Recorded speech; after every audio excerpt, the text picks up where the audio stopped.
Welcome to AR Cartoon TV. एक छोटे से गांव में रामू नामक एक किसान अपने परिवार के साथ रहता था।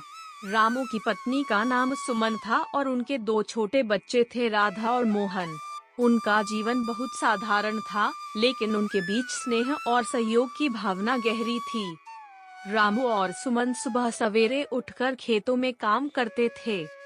खेत उनकी आजीविका का मुख्य साधन था और वे दिन रात मेहनत करते थे ताकि उनके परिवार की जरूरतें पूरी हो सकें।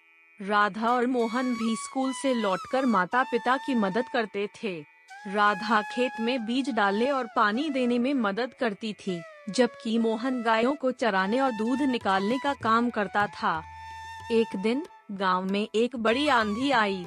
आंधी के बाद रामू का खेत बुरी तरह से तबाह हो गया। फसलें बर्बाद हो गई और कई जगहों पर खेत की मिट्टी भी उड़ गई। यह देखकर रामू और सुमन चिंतित हो गए, क्योंकि उनकी मेहनत पर पानी फिर गया था। रामू ने सोचा कि अब परिवार की जरूरतों को पूरा करने के लिए और कोई उपाय ढूंढना होगा। उसने गांव के अन्य किसानों से सलाह ली, लेकिन सबके पास कोई ठोस समाधान नहीं था। फिर सुमन ने एक सुझाव दिया।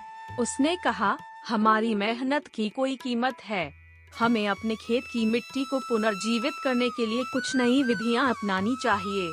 हमें उर्वरक, नए बीज और बेहतर सिंचाई प्रणाली की आवश्यकता है।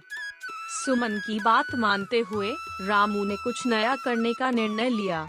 उन्होंने अपने खेत में नई उर्वरक विधियां अपनाई, उन्नत बीज लगाए और एक नई सिंचाई प्रणाली स्थापित की।